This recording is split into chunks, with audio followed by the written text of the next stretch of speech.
Hello everyone, my name is Garrett. I am today's host of this episode 3 of our Inspired By series, our latest live stream series we are doing with Litepanels. Big shout out to Litepanels for hosting this. If you have not seen the first 2 episodes of this series, feel free to subscribe to the YouTube channel that Litepanels has, as when these are over, we upload them over there, so you can check out past content should you have missed anything, or review content should you want to kind of go back and check things out. In addition to that, there are also all of the past live streams as well. So don't leave here, go check that out on your own. As I said earlier, my name is Garrett Sammons. You can follow me on Instagram or YouTube by that name. It is a pleasure to have you all here. I would love to know where everybody is tuning in from. I see Eric Keller from Munich. Eric, it is always good to have you here. Throw where you're in from in the chat here. One of the things, as always, as we kind of move through this, if you have questions along the way, please feel free to throw them in the chat or to throw them into the Q&A module, and I will do my best to get to those throughout the duration of this live stream. And should we have time at the end, we will have a section at the end for Q&A. Sometimes we have time for it, sometimes we don't, but regardless, I will do my best to get to all of your questions throughout. So, without further ado, in this series, one of the things that we are doing a little differently than we have in past series is, instead of me going through and lighting a bunch of different scenes and then we talk about them, I have recruited various filmmakers to go through and use inspiration from filmmakers that they admire and to create or recreate the looks and feels of those lighting styles, and then we get to sit and have a chat with them about the things that they are doing and how they went about the process of doing that. So I will be emceeing. As you have questions, I'll be making sure that we get into those. But without further ado, I see we got lots of folks. We got Sherman Oaks, kind of the LA area. We got the UK. We've got Vancouver, New York, Glasgow, Pittsburgh, Munich. It is so good to have you guys all here. Now, without further ado, let me introduce you to today's filmmaker. He is a dear friend of mine, a former student, a renowned cinematographer, somebody who I admire greatly, and one of the few people who I would put up for the task of going after the look and feel of David Fincher, and that is my dear friend, Quinton, known as Q. Q, welcome to the live stream. Thanks for being here. Yo, so thanks Q, for having me. before we get into today, talk to me a little bit about your approach, kind of from a theory perspective, on how you approach the look of Fincher. So one of the biggest things I was looking at was kind of trying to dial in the hardness of the lights, the colors that he used. There are certain shots that I found are like kind of used over and over again, regardless of the genre. So I took a look at, what he did across his catalog of movies. I kind of sat down and checked out some of the interviews that his cinematographers had. Like Jeff Cronenberg has a really good interview that talks about the different film stocks and the different technologies they use to push out the images that they do. Because David Fincher is such a detailed worker. There's a lot of information that can kind of get you close to those harder looks and those colors that he worked with. So I did a fair amount of research and kind of rewatched some of my favorite movies with Fincher to assess what would be necessary and figure out what we would need to bring into the shoot to get as close to what he was working with as possible. One of the coolest things about being a filmmaker in 2024 is the fact that the internet exists, right? So I know that the last live stream we did, which we did with Trey, was examining I guess two live streams ago. The first one was examining the look and feel of Sir Roger Deakins, right? Which of course is another just icon in modern cinematography, and it's so cool because of course he has a blog and there's places online. I know that Fincher does a lot of stuff with Jared over at Red, and so there's like a lot of cool content that you have access to that otherwise kind of would be gate kept, in other ways. So today we are looking at three separate scenes that you have done. We're going to look at them one at a time. But before we get into all of those, you want to talk a little bit about which works of Fincher you pulled inspiration from? So the main three, I believe, was Gone Girl. That was the first one I kind of landed on. Zodiac and was Gone Girl, Zodiac, and Seven. Those were the three that I kind of stuck with. But to be honest, we looked at Fight Club, we looked at Panic Room, we looked at the Social Network because despite him having work across genres, a lot of it uses the same techniques to create the drama that we see when we watch David Fincher. One of the things that I like to talk about in one of the cinematography classes that I teach is what we call visual language. And this is when a filmmaker, whether they're a director or a DP or what have you, develops their own style, their own look, the thing that you could turn on a TV, flip to something that's theirs, and instantly recognize, oh, that's a Fincher film, or that's, a Deakins shot project, or that's, a Spielberg project. And that takes a lot of skill, and that takes a lot of effort, and that takes a lot of time to perfect those. So I'm really excited and really interested in taking a look at these projects. So without further ado, we're going to go ahead and we're going to take a look at the first of our three scenes before we then break that down.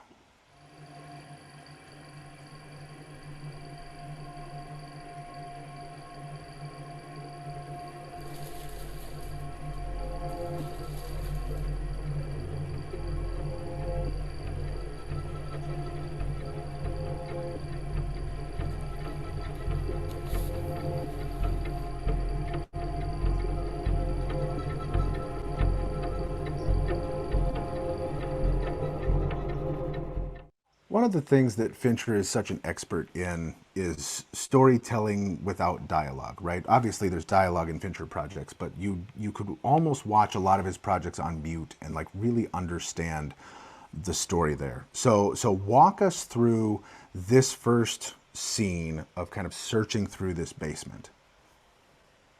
So this first scene, and I was telling you about it, is kind of crazy because I started off in a completely different space.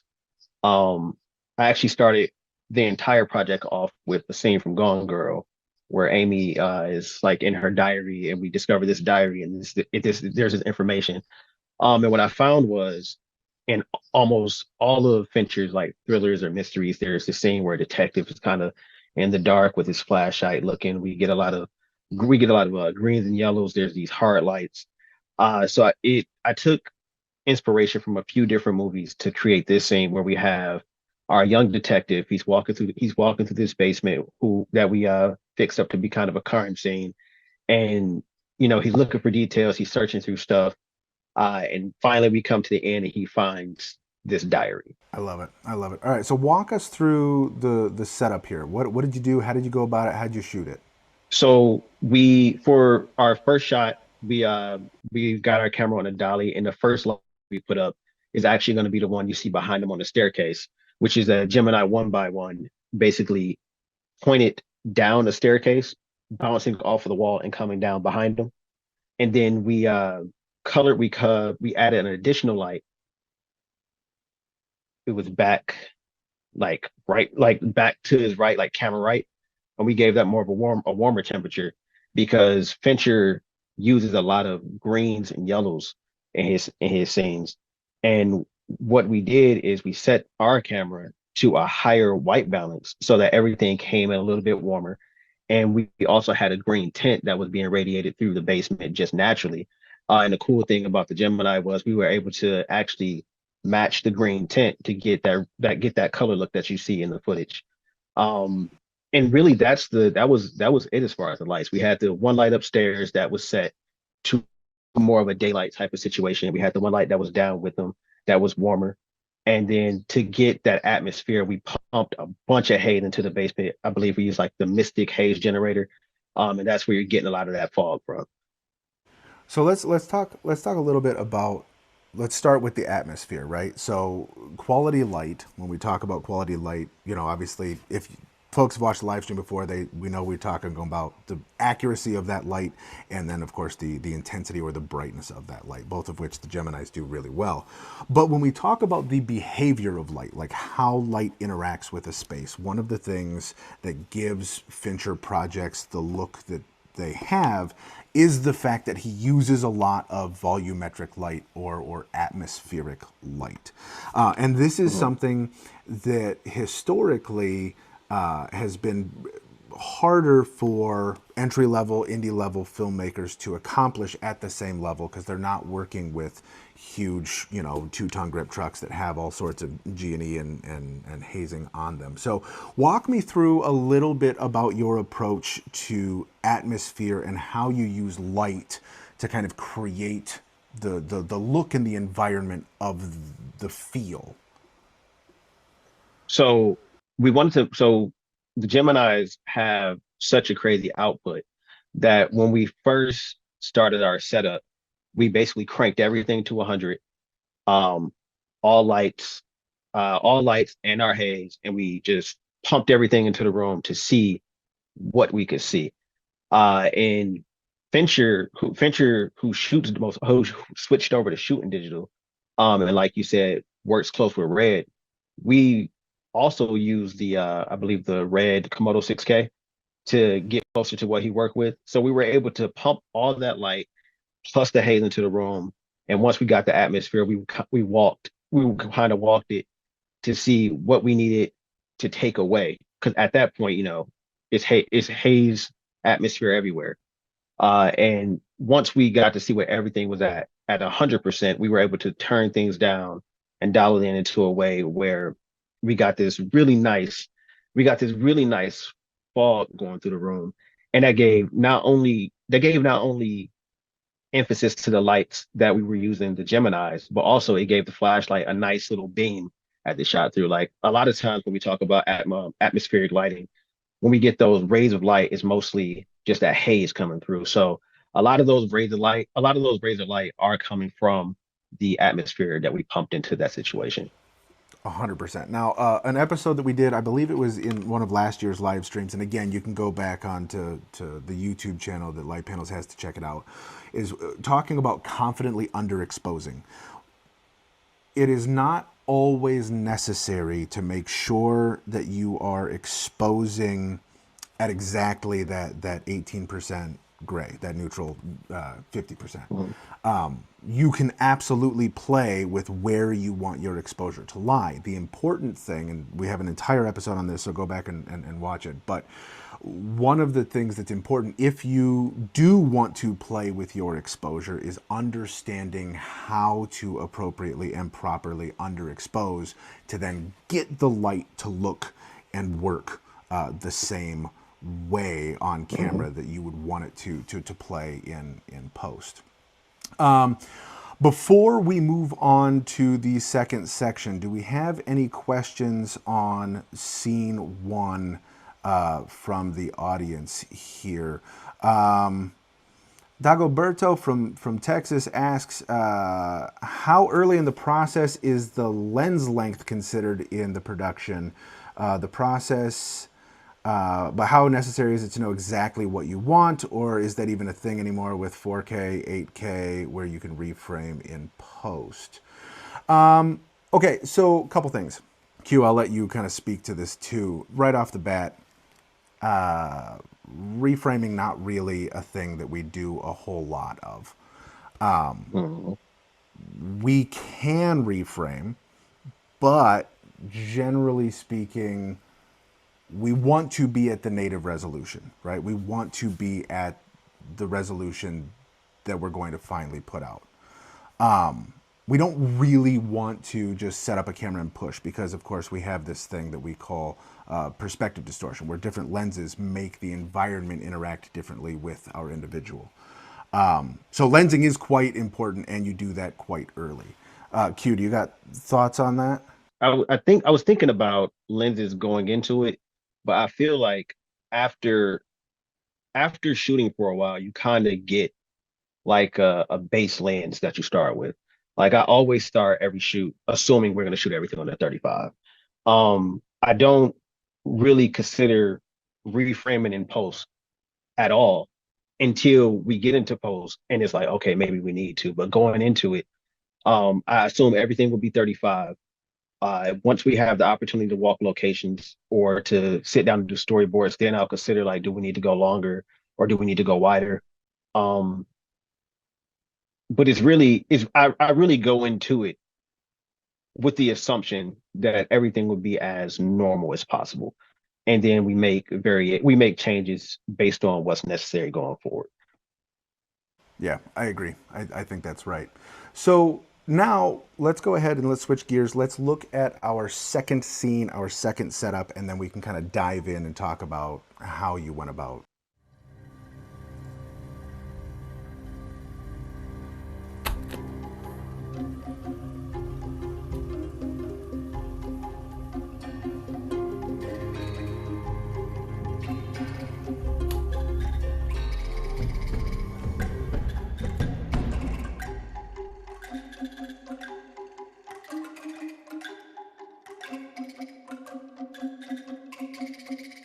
I immediately recognized that close-up shot on the dad's face between those as that Morgan Freeman shot from Seven. Like that is so burned and ingrained into my brain. Okay, so Absolutely. walk us through this. Let's talk about it. What did you do? What was the inspiration? So that Morgan Freeman shot was our starting point there. The goal with this scene was to show how Fincher uses reflections to simultaneously reveal information while also getting reactions. So when we came into the scene and we initially just lit the space for the entire scene. We knew we would have two actors and they'll be doing some type of movement. So we kicked Gemini 2x1 through a window, and that's basically our light coming in from the right. And then there's a lot of top-down lighting in Fincher's project. So we took a one by one and pushed it up to the ceiling so that it would bounce and come down as our top down. And then we basically worked around from there, leading up to ultimately the journal being dropped. And then once we got to the shot where we were going for the reflection, we took an additional one by one and held it just out of frame over to illuminate the subject so that we get that bounce back into the glasses that's capturing the reflection. So talk to me about the use of uplighting, right? So pushing a light up as opposed to taking a light up and pushing it down. What's the value in that? So not only does it allow you to bounce the light, give you a softer look, but it also gives you a bigger spread. We shot this in my living room, which is not super large. And a lot of times when you're in these smaller spaces, it's difficult to kind of point a light directly at the subject without getting some real harsh shadows. So by pointing it up at the ceiling, we were allowed to give it that spread that we needed, and soften it up a bit instead versus, pointing it directly over our subjects and then trying to figure out should we turn it down or should we put some type of diffusion in between them. Just pointing it straight up and getting that bounce just gave us a lot more coverage. Yeah, I don't think a lot of people realize like how often interiors that folks are seeing in like movies and things are shot on sound stages, right? With really high ceilings and the ability to move walls and we can bring lights and things in. Again, we have an entire episode on how to shoot in small spaces. So if you haven't seen that, go check that out because we do talk about the value of a corner bounce and that kind of thing. Okay, so real quick here, Q, we've got a question here which is, let's see here. Oh, this is asking, Adrian from Argentina is asking, would you tell us how to protect the equipment under the rain? Now, we didn't do any rain in this setup here, but how would you normally go about protecting equipment that you're going to be outside in the rain? Um, but first I was like, wrap it up. Get plastic bags. There are so many accessories available for particular cameras to just get everything covered up. Um, but if you don't have access to a camera specific accessory, you can use trash bags, you can use shower curtains, just anything that can get your camera covered. Plastic is preferred. Plastic and see-through is preferred because then you can still operate while getting the work done, unless you're in a situation where you want to avoid light reflecting into your frame. But there's camera accessories for it. You want to get it wrapped from the lens barrel all the way back, and that's typically how I go about doing it. Um, I have been in scenarios where I've kind of built like a makeshift tent out of C stands and combo stands to just keep the entire camera situation out of the rain. But the quickest way to do it is to get something just from the barrel to the back of the camera, fully wrapped up with just enough access to the camera for you to still get that operation done. 1,000%. The other thing is when it comes to the use of rain around like the film equipment, I know that like all the Geminis, you can buy rain jacket accessories for those, which are just rain jackets that go Yep. straight over the lights themselves. So then that way those lights can be out there. Obviously, Mhm. the new lights that are coming out from light panels, the Astra IPs, those can be in the elements on their own. So that's really cool. So depending on the fixtures that you're using and the equipment that you have, yeah, don't just Now, put stuff out in the rain and hope for the best. Even if you have a weather sealed camera and all that stuff, protect your gear, keep it dry. Electronics and water rarely, if ever, go well together. no, and that's a great Oh, question.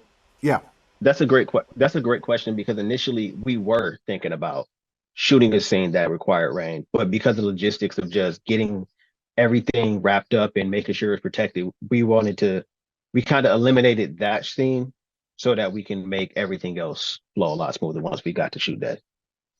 absolutely. Absolutely. Okay, so now let's go ahead and we're going to move on to our third scene here. Again, if at any point in time you guys got more questions, please throw them in the chat, throw them into the Q&A module, and we'll kind of get to those as we keep going on here. But without further ado, here is our third scene.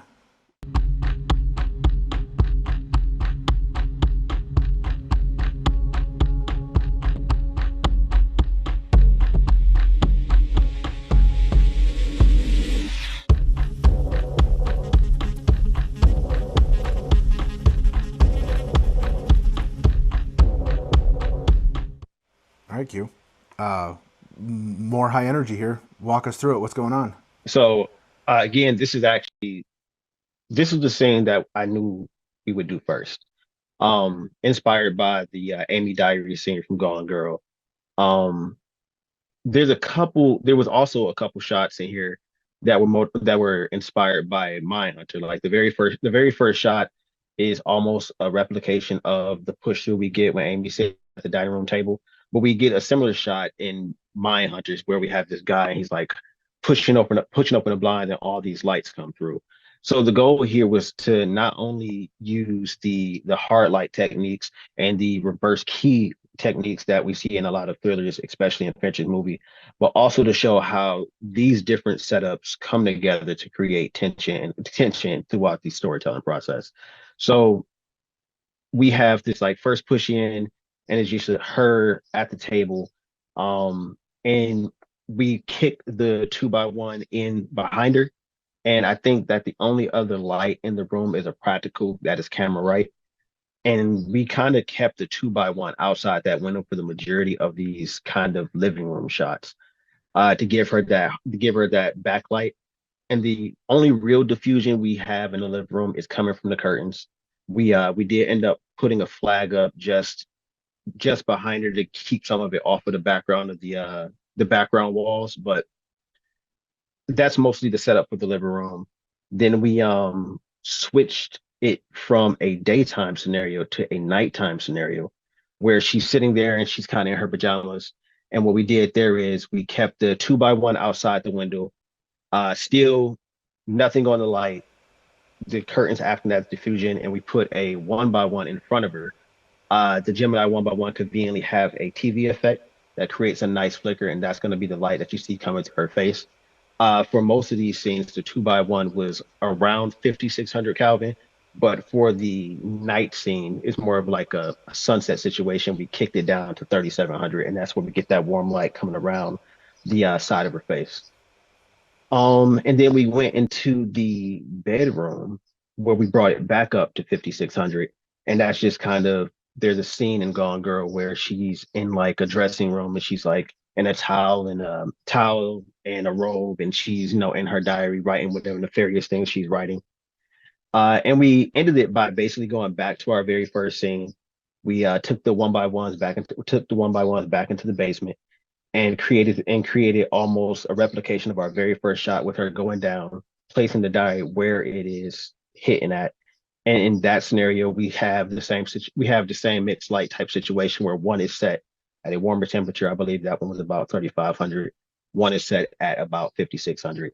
And that is what gives us that mix where we have the warm temperature on the back wall while we have that cooler temperature hitting her face, but to get that nice little edge that's coming across. I love it. We've got a lot of questions coming in hard and fast here, but before we get into that, one of the things I want your opinion on, or just to kind of talk to you a little bit about, is using lights in daylight environments, right? Like, so this scene, or at least the first half of the scene, was shot during the day, but you still put a two Mhm. by one outside the window. You still, chose to put 1x1s in. Can you talk a little bit about the value of still lighting even when you're in environments that have light? So the decision to put the 2x1 outside, it gave us control over the direction of the light. Just because it was, daytime, the light just kind of spill into the room. And that gives us a nice even light for getting to exposure, but to get that controlled direction, to get the rim that you see when she's on the couch, that comes from just having access to a light that is powerful enough to cut through what daylight is already doing and being emphasized when it hits the subject. One of the things that we actually had to deal with was there's actually an awning outside of that window. So we weren't getting direct sunlight. We were kind of getting remnants of that light. And the 2x1 helped give us the backlight that you can really see when she's drinking from the mug. There's that light on the back of her neck. That's the 2x1 at work. I love it. Okay, let's get to a couple of these questions here, and then we'll go through and we'll kind of replay some of the scenes. So, because I know some of these questions are specific to the. So, we get a question here from Email. I apologize if I said your name wrong. If you were given only 3 tools to light a shot with, what would you choose? Well, that depends.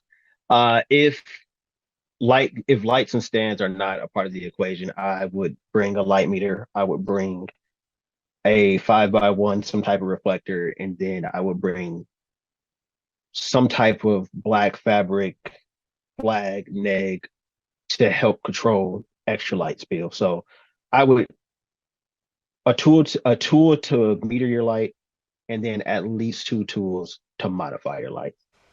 I don't think people talk enough about 5-in-1s and the value of a 5-in-1 and how much that affects the final image, right? So I think that we get so caught up in the lights that we're using that we don't think about how we are affecting or modifying the behavior of those lights. So by being able Mhm. to change directions of lights, change behavior of light, change the way the light interacts with a scene, I think that that goes a long, long way in how a light behaves. If you're only to have 3 fixtures, what fixtures would you choose? Only 3 fixtures. Well, now I'm a fan of the Gemini series. Like if I could get like two by ones, if I can get two by ones and a 1x1, um, that's the 3 point setup. And I'm of the ilk that less is more. So maybe we have these fixtures and we set it up with 3 fixtures, and then we start playing with them, like turn one off to see what exactly are we working with in that scenario? Um, they're they're just really good lights. You know what I'm saying? You really good color, really good intensity. You have a full range of control when it comes to color temperature. There's a variety of different effects, and I've used them for not only TV, but I use them for paparazzi effects. I've used them for rainstorm effects. And just having a light that's versatile in that way definitely helps when you're on set. Yeah, I don't think enough people are talking about the value of taking light away and how much that also plays into the quality of a final look. Okay, here we got another question from Adrian. How many pages a day did you shoot? And then for the look, did you ever use multiple cameras? We shot all of this, I believe, in 7 hours. Um, the final scripts were maybe about a page and a half a piece. Um, so I think we blocked off maybe 2.5 hours per scene. And I think at one point we even got ahead on it. What was the last part of the question one more time? Last part of the question was then for the look, did you ever use multiple cameras? Oh no. So Garrett talks a lot about lighting spaces and not faces.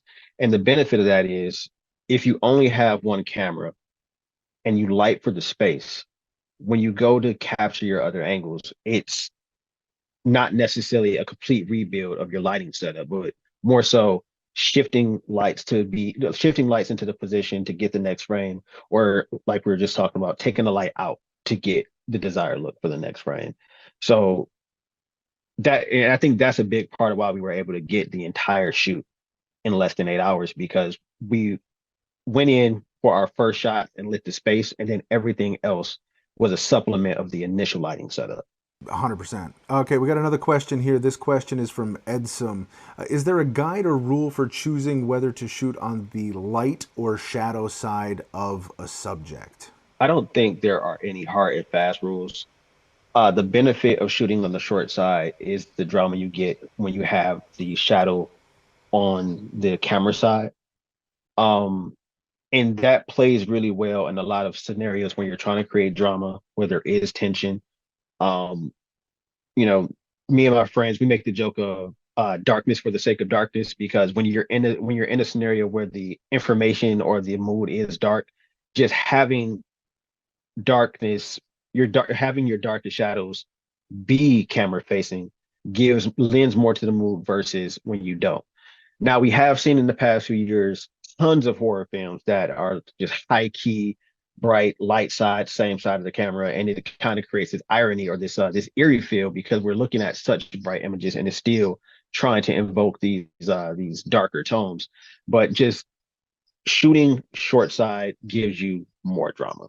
Absolutely. I mean, the thing is, when we are creating contrast, right? And we talk about this a lot, but when you're creating contrast, it is really important to make sure that you do have a stop or two at a minimum difference, you know, and then if you want to get real dramatic, you go with multiple stops. But getting different stops of light and then shooting on the short side or the shadow side creates that sense of contrast and drama that you most of the time are looking for. Okay, next question here from Matthew. I need help exposing dark scenes without so much noise in the shadows. I want dim shots like with candles, but my shadows are very noisy. If I lift the exposure too much, the main focus is exposed. How do I find a balance? Now, this does go into an episode that we have already done on how to confidently underexpose, but Q, Fincher shoots under a lot. Let's talk about shooting under. Yeah. And I think that kind of goes back to what we were talking about, where I said in the first scene, we just took everything in and cranked it up to 100. Um, because once you know what you're working with, then you can start to dial it back to get the dark look. Something that you'll notice the more you watch just TV and movies is that night scenes or dark scenes are not necessarily dark. They are typically lit. They're typically lit to a point where they are exposed, and then you can cut through with whether it's indie or cutting down your lights to bring it down just a stop or two for underexposure. But to avoid the noise, you want to at least add light to the scenario, especially in like shadow areas, because a lot of times in post you can go back and take that light out, and you can get to as close to dark or as close to shadow as possible without generating noise or without having the issue of when you try to up your exposures, up your highlights, and now there's noise. So you want to try to expose for a noiseless scenario initially, and then cut back as necessary as possible.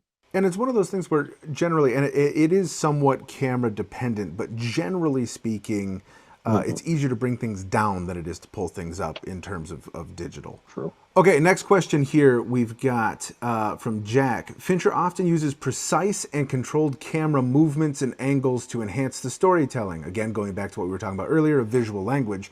What are some key considerations when planning camera movements and shot composition to evoke that Fincher-esque feel? Uh, I think you have two options. I think you have two options. There may be an infinite amount of answers to this. You can either rehearse a lot, or rumor has it, you could do 100 or more takes like Fincher. Because getting that precise motion and that precise frame takes just being comfortable with what the action is and where the movement is. You either can run through it prior to make sure that our operator and our actors are hitting their mark, or you can shoot it as many times as necessary to make sure you're hitting that mark. Uh, in either of those scenarios, it really comes down to the planning, just making sure that you have the appropriate amount of blocking plan going into the shot. And that way, you know what to expect versus going into the scenario with less of a plan and trying to kind of make magic happen in the moment. You know, it's one of those. It's funny because I've got students that will often reference Fincher or Deakins or folks that don't utilize a lot of storyboards, and I don't think what people Mm. realize is that they so intrinsically understand visual language that Hmm. they think in storyboards, where the great majority of folks, that's a skill that you have to adapt and learn and figure out. And so having storyboards and a detailed plan before you even get on location makes all the difference in the world. Okay, so let's see here. Another question. Fincher's films often undergo significant post work, as do most major motion pictures, including visual effects and color grading to achieve the polished final look. How important is post production process in emulating Fincher's style?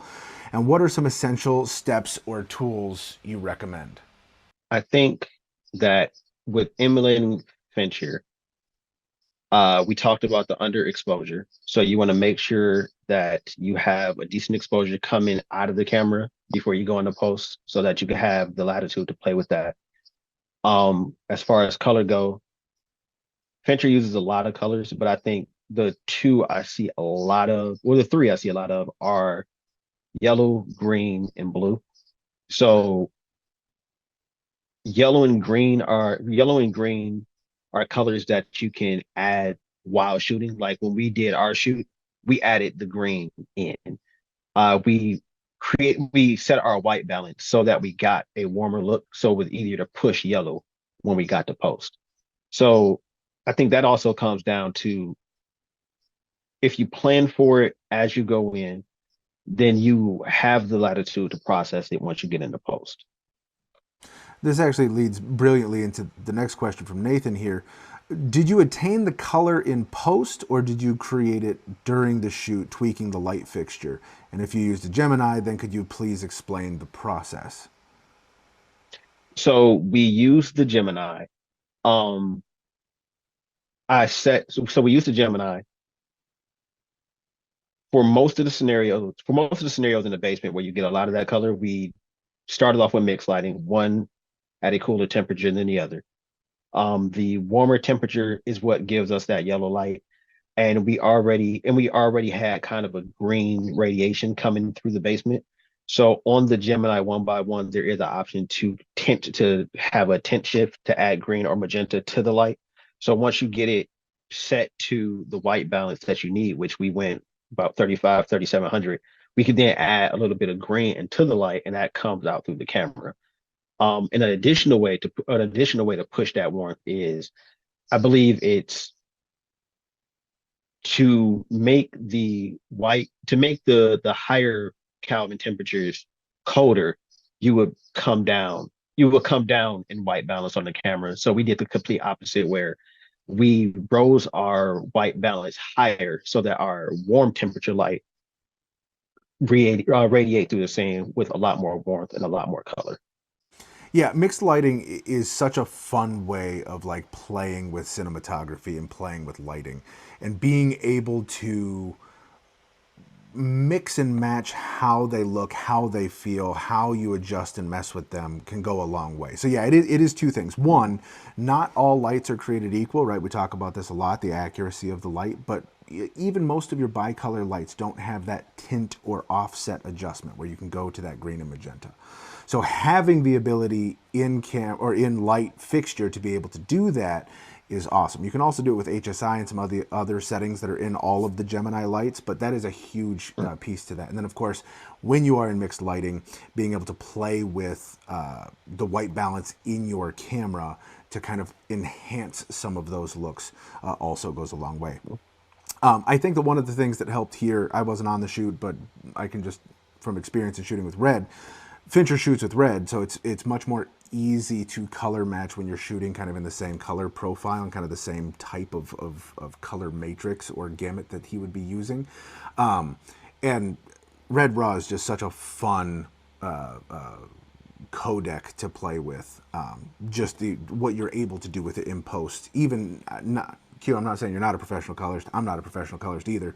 But even as folks who aren't full-time colorists, you can really kind of start to dial in looks with relative ease. Okay, so let's see here. Am I caught up on questions? I've got two more. Oh boy. Okay, here we go. And then I do want to go back and I want to look at those three scenes again here. Joe from Michigan. What up, dude? What is your favorite piece of equipment? This is kind of a loaded question. Ooh, my favorite piece of equipment. I don't think I have one. Like, I don't think I have one because the more experience you have, you kind of just learn to achieve what you're looking for with what you have. Um, we there's been a lot of conversations about opting to buy like the better camera, but now we have cameras, all of our cameras could probably achieve, a decent look. So none of them really make me lean one way or another, because once you are accustomed to working with, or once you're sorry, once you're accustomed to working with, just various lines of equipment, it's more so about getting something in your hands and figuring out how to get what you want out of it. Um, so maybe that's my favorite part of working with equipment, is just getting something new and learning like how to achieve the things that I want. But just a particular piece of equipment, I don't think I have a singular favorite piece. Eric's got jokes. Eric said a coffee mug, which is a good bit. Coffee's wildly important. But yeah, we talk about this. And we've talked about it before, right? Where it's like when it comes to investing in equipment, which if you guys want to work in the camera department or the lighting department or any in this industry at all, you are going to have to invest into it. But the camera is one of the least important things that we can invest in, because all cameras in 2024 are great. Anybody who tells you that the camera that you have isn't going to be able to produce a good image is trying to sell you something. All cameras are amazing. In the hierarchy of what you should invest in to have the biggest impact on what you shoot, lights are most important. Like, Without quality lighting, your image isn't going to. You can have the best camera in the world, and if you don't have good lighting, your image isn't going to look great. After lighting comes lensing, right? The lenses that we use and what we choose to shoot with, not just focal length, but the type of lenses, because each lens engineers a different look, right? Those lenses can also serve the visual aesthetic of a project. So far less important for the camera or all of the fun, cool gear that we get so obsessed with because YouTubers try to sell us stuff. It's so much more important about what achieves the visual look that I want. And it starts with lights, goes to lenses, and somewhere down the list of far ways is our camera. But Eric, a coffee mug is right up there. Okay, cool. What I want to do now is I want to go back through, now that we've kind of discussed your process, discussed the inspiration, looked at the way that you've kind of approached how you do it. I kind of want to go through and watch each of those 3 scenes again. So now that folks who now have kind of the knowledge of this can kind of look at and examine how we shot, or how you shot, I wasn't there, how you shot these in sequence. So let's watch them. We're going to watch all 3 of them back to back, and then we'll kind of wrap up with any last minute questions. I know that we're running out of time, so if you do have more questions, throw them in the chat or the Q&A module now. We'll watch these 3 scenes and then answer the last of your questions. So here we go.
These are awesome. These are so cool. Okay, another question we got here from Nathan. How good was the Gemini with dimming and diffusion? Did you use any softboxes or egg crates? What was your approach to diffusing light? So we introduced diffusion, I believe, start in scene 2, first one. In scene 1, we just left everything with we left all the lights without modifiers. We use ND to stop down, but that's about it for scene 1. In scene 2, we introduced just kind of practical diffusion with the curtains that were on the window. And then going into scene 3, we actually used the Gemini 2x1 snap bag. We used the snap grid, the snap bag kind of to just keep it off the walls, and then the grid to keep it directional straight to our subject. And then trying to think, we used some silk. We used silk in scene 3 to soften the lights on the subject's face. And that's about it, because so much of Fincher's lighting is harder light. We tried to keep it as hard as possible, but in some scenarios we did add snap bags and snap grid just to control more so the directional light, more so than the softness of the light. 100%. And to kind of the other half of the question here of how good was the Gemini at dimming. So all the Gemini products are dim from 0 to 100% completely flicker free and without any sort of tinting or casting kind of throughout. So whether you go with the Gemini Softs or the Gemini Hards, both of those product lines are going to have full control in terms of how much you're able to dim and play with those.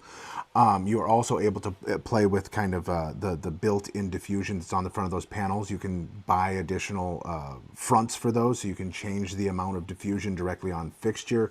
And then, of course, DOP Choice makes a whole host of on-fixture modifiers, which includes, the soft boxes, which they call snap bags, egg crates, which they call snap grids, right? So you can go ahead and if you want on-fixture modifiers, you're able to have a whole range of options for those. But going back to what we always talk about, regardless of what your budget is, buy the brightest, most accurate light you can afford, because any time we modify a light, we're either losing the intensity of that light or we're losing the spread of that light. So if we aren't buying the brightest lights we can that are accurate to the color that they say they are, we're doing ourselves a disservice, because anytime we modify those, we're going to be limiting what that light's able to do. So even on scenes like what we have going on here with Q today, he had to use ND indoors because of how bright those lights are, but the behavior of those lights gave him exactly what he wanted. So adjusting in camera to stop that down to confidently underexpose is a far better way of getting proper exposure than trying to have to pull light up where it doesn't exist because the fixtures you're using just aren't bright enough. Q, as we wrap this thing up, do you have anything you want to plug? How can people find you online? Where are we going to get in touch with you? Right now, you can find me on Instagram. It's Quinton Xavier, QuintonXavier, and I'll be there for the time being. Um, yeah, DM me, reach out if you have any more questions. I'm more than happy to talk about it. If you just want to chat, I'm more than happy to talk. Awesome. Well, Q, it's been an absolute pleasure. Thank you so much for hanging out with us today. Thank you all for tuning in. Again, this is the third installment of our Inspired by series. Make sure that you follow Q, you follow me, you follow Light Panels. There's going to be more fun stuff to come. Thank you for lending your morning, afternoon, or evening to us for the last hour. As always, I'm Garrett Sammons. This is the best thing in the world. Thanks to Light Panels for putting it on. And we will look forward to seeing you next time.